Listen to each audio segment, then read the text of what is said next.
de 2009 aos senhores senadores. Que as instituições de tradição no mercado têm, e que têm responsabilidade como o ensino jurídico, obtêm bom desempenho. Então, o desempenho dessas instituições de credibilidade, elas têm um bom desempenho no exame de ordem. Só como exemplo, apenas como exemplo, no terceiro exame de ordem, em 2008, os senhores têm essas estatísticas em mãos, obtivemos os seguintes resultados. 89 instituições do país obtiveram resultados de aprovação entre 98% a 30% de aprovação, enquanto 237 instituições obtiveram resultados de aprovação entre menos de 30% a 0%. E isto é uma média nacional de 37% de aprovação no mercado nacional. Bom, já no primeiro exame de ordem de 2009, desta feita com a participação pela primeira vez do Estado de São Paulo, tivemos a seguinte situação: 74 instituições do país obtiveram resultados de aprovação entre 94% a 30%, enquanto, pasmem senhores, 350 instituições obtiveram resultados de aprovação entre menos de 30% a 0%, que justamente levou a uma aprovação média nacional de 17% a 64%. Então, nesse caso, podemos afirmar que, muito embora o aspirante advogado tenha passado 5 anos na faculdade com avaliações periódicas, não teve necessariamente o aprendizado para exercer a profissão. Tanto é porque não logrou a aprovação do exame de ordem. A terceira justificativa do projeto 186/2006 é que o exame não pode atribuir a propriedade de avaliar devidamente o candidato, fazendo equivaler às avaliações aplicadas durante todos os anos do curso e, por ser caráter eliminatório, sujeita o candidato à situação de estresse e não raro problema de saúde. Pois bem, neste aspecto, recentemente recebi em meu escritório um brilhante artigo escrito pelo Dr. William Douglas, que ele é juiz federal, professor, escritor, mestre em Direito pela UGF, especialista em políticas públicas e governo. Recentemente ele publicou esse artigo com os seguintes erros. Então, aspas, que eu achei muito interessante para os senhores terem uma ideia do que é o exame de ordem, a profissão de advocacia, de advogado, sem o exame de ordem. Aspas. Ora, o exame de ordem da OAB não tem por intenção fazer qualificação, como o colega do movimento explanou agora há pouco, mas medi-la. Como citaremos adiante, não se pode confundir a qualificação de bacharel em Direito, dada pela instituição de ensino, com a capacidade para advogar. Esta última não só pode, como deve ser aferida pela OAB. A OAB presta um relevante serviço à classe, ao judiciário e à sociedade ao fazer a verificação da capacidade do bacharel de exercer a advocacia.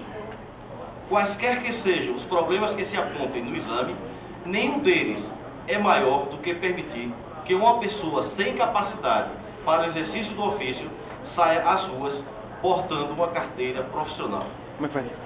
A maior parte da população, por falta de melhor capacidade de avaliação, entenderá que aquela pessoa é capaz de exercer a defesa de seus direitos de forma adequada. E continua: sendo o advogado essencial à administração da justiça, zelando pela vida, honra e patrimônio alheios, não é admissível permitir alguém exercer tal função seu mínimo de cuidado. José Manuel Duarte Correia, advogado especialista em direito administrativo, comentou comigo certa feita, com extrema propriedade, que um advogado que não saiba exercer a sua profissão não deveria ter identidade funcional, mas porte de arma. Um profissional incompetente causa, em geral, mais danos do que um homem armado.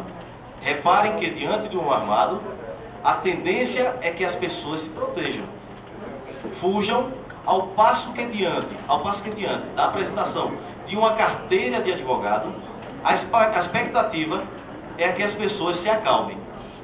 O que dizer, senhores, de quando este portador da carteira não sabe exercer a função e poderá pôr a perder os mais valiosos bens que alguém pode possuir.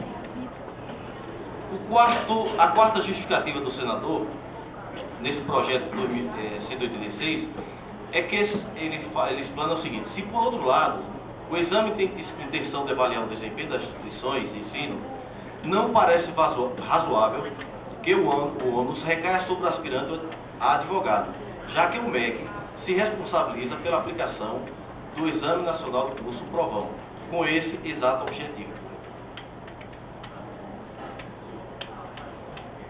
Senhores, a intenção do exame, em tese, nessa discussão, não é avaliar nem interferir na competência do MEC, mas tão somente de verificar se o cidadão que apresenta o diploma está de fato capacitado para exercer a advocacia. A instituição de ensino deve ensinar, e se houver sucesso no processo, conceder ao cidadão um diploma de bacharel. Esta é uma das funções da instituição.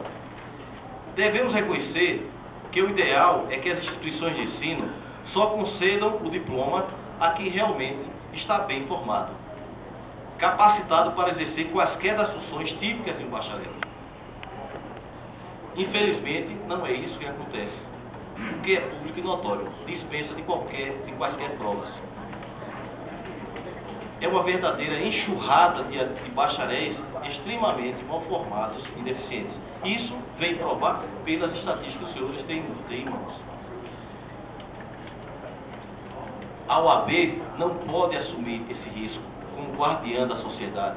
Ela não pode aceitar isso sem criar um mecanismo, como criou, através de uma autorização da própria lei, em criar o exame de ordem. Um dos problemas do ensino jurídico é esse: interesses mercantilistas estão superando o interesse em não permitir que se formem os alunos que não estão suficientemente preparados. As instituições de ensino jurídico querem alunos e reprová-los é ruim para os negócios. Existe nesta casa, tanto no Senado e na Câmara, dois projetos de lei, um sobre o número 102 de 2006 e outro sobre o número 559, que querem obter, expondo que para obter o registro profissional